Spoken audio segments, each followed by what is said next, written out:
Assalamualaikum warahmatullahi taala wabarakatuh. Selamat sejahtera. Tuan-tuan, tolong share, tolong like, tolong subscribe.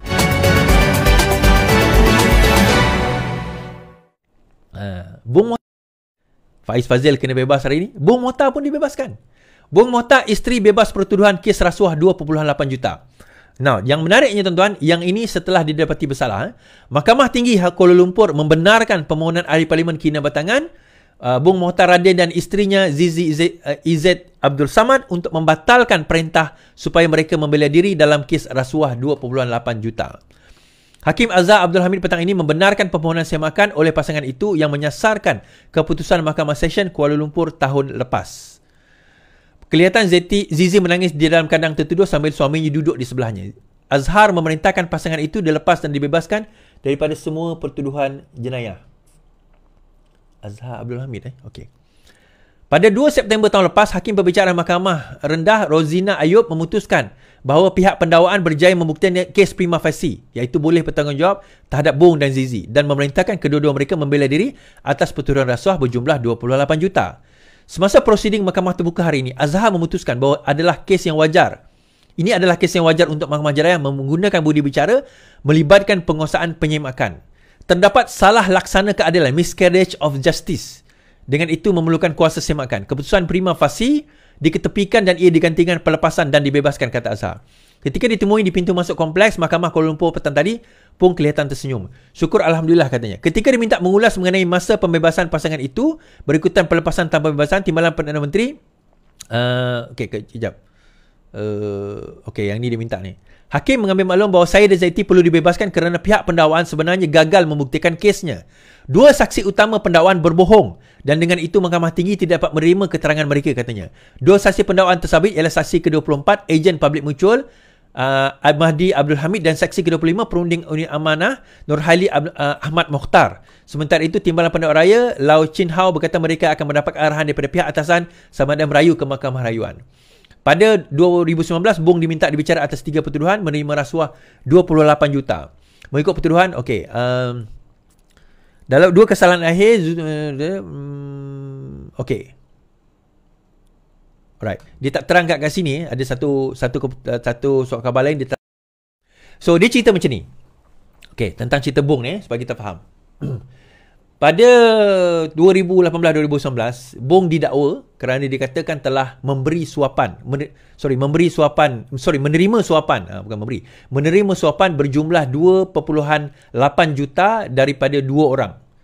Yang untuk kes untuk insurans lah, untuk bagi dia orang projek insurans kerajaan pada waktu itu. So dia minta trial lah, minta bicara.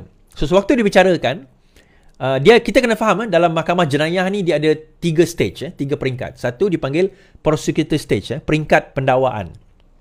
Kemudian dia ada prima facie. Kemudian setelah prima facie dia ada pembelaan, peringkat pembelaan. So apa itu prima facie?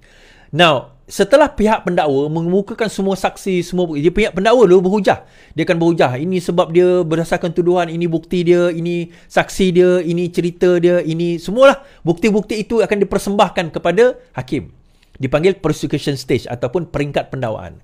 Setelah habis semua saksi dipanggil, bukti semua telah didedahkan, diceritakan habis cerita tersebut, maka hakim akan memutuskan sama ada keputusan kes itu ada prima facie atau tidak. Prima facie, prime facie face, on the surface of it, secara asasnya, secara surface-nya, nampak gaya macam ada benda nak dijawab. Itu maksud prima facie. Secara asasnya, secara dasarnya, apa yang dikemukakan, bukti-bukti yang dikemukakan oleh pihak pendakwa tadi, ada yang dituduh ni kena ada benda yang dia orang kena jawab. So kalau ada benda itu, maka ada dipanggil sebagai prima facie. Maka dan dipanggil defense pun datang untuk meragukan bukti-bukti yang dibawa oleh pendakwa tadi. Dan juga kalau ada bukti, mereka bawalah bukti mereka yang mengatakan kenapa bukti ini akan meragukan bukti-bukti yang dibawa oleh pendakwa. Itu maksud dia. Itu maksud stage tersebut. Now, isu dia, apa dia isu yang menjadi masalah? Bukanlah isu. So, bila sampai ke prima facie, peguam Bung ni dia merayu, ini di peringkat Mahkamah Session, so dia merayu di peringkat Mahkamah Tinggi untuk nak supaya mengatakan bahawa silap hakim Mahkamah Session mengatakan ada prima facie. Ini tak masuk defense stage lagi berbanding dengan kes Zahid Hamidi dah masuk defense. Ini belum. So pada peringkat prima facie, dia kata ada prima facie. Di sini apa orang kata peguam kepada Bong dan juga Zizi merayu kepada Mahkamah Tinggi mengatakan bahawa hakim di Mahkamah Session telah terkhilaf. Sepatutnya tak ada.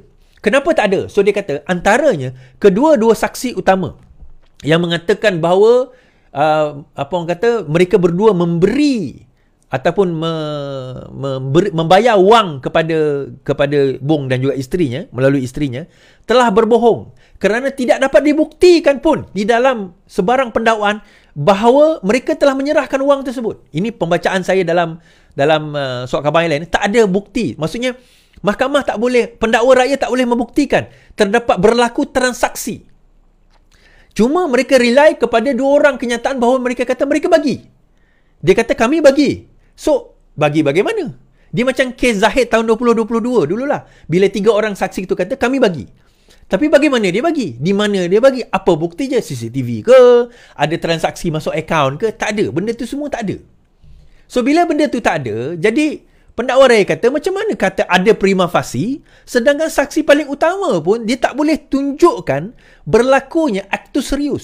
So dalam jenayah ni tuan-tuan dia ada dua. Dia ada actus reus dan juga mens rea. Actus reus ini maksud dia perbuatan. Mens rea ini maksudnya niat.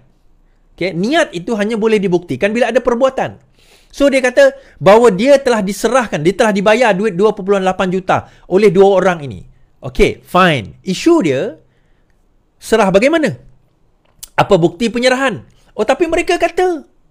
So, setakat mereka katalah. Kan? Setakat mereka katalah.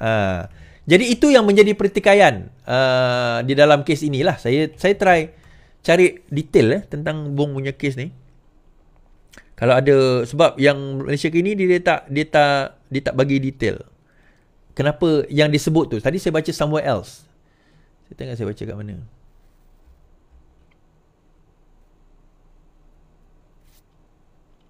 Okay. Saya baca kat Free Malaysia Today kot.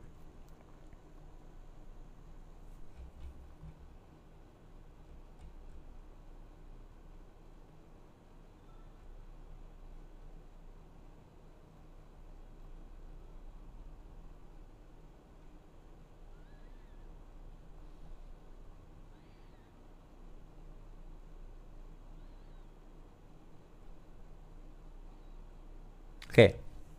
Ada dalam Free Malaysia Today disebut. Okay, saya share.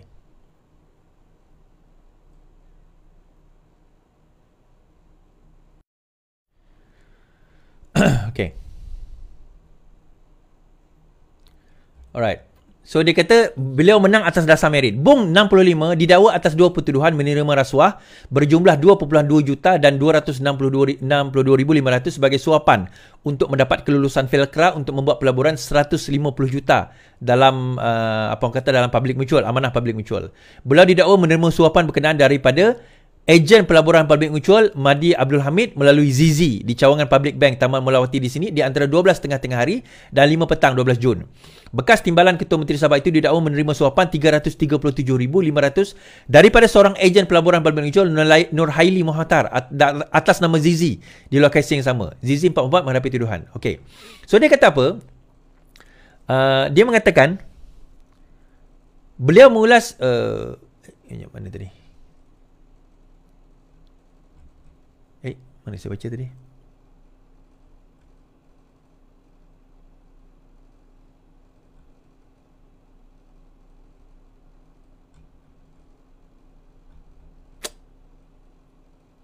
Okey.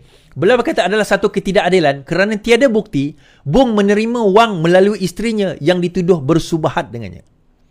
So, poinnya adalah kalau kita tengok dalam pengadilan tersebut, pendakwa raya tidak berjaya membuktikan melalui merit bahawa isterinya menerima duit, itu satu, dan daripada isterinya dia menerima duit. Faham maksud saya? Tidak dapat dibuktikan transaksi itu berlaku. So mereka hanya bersandarkan kepada kenyataan dua orang tersebut. So dua orang kenyataan cukup lagi? Tak cukup tuan-tuan. Itu saya kata tadi. Keadilan itu maksudnya kena detail. Kena ada transaction. Kena ada chain dia tu, kena ada rantaian dia tu. kepada sehingga berlaku perbuatan jenayah. Dia tak boleh kata orang menuduh je Iswardi telah mencuri duit sebanyak 100,000. Tangkap Iswardi. So Iswardi boleh tangkap. Selepas kena tangkap, okey. Iswardi, orang si A ni kata awak telah curi wang 100,000. Okey. Mana bukti dia? Dia cakap lah. Takkanlah dia nak bohong. So bukti tu tak ada. Tak ada transaksi, tak ada apa orang kata CCTV, tak ada saksi. So bagaimana kita nak kata benda tu ada apa orang kata ada what do you call that, ada prima facie. So akhirnya tidak ada prima facie, maka kes itu pun digugurkan.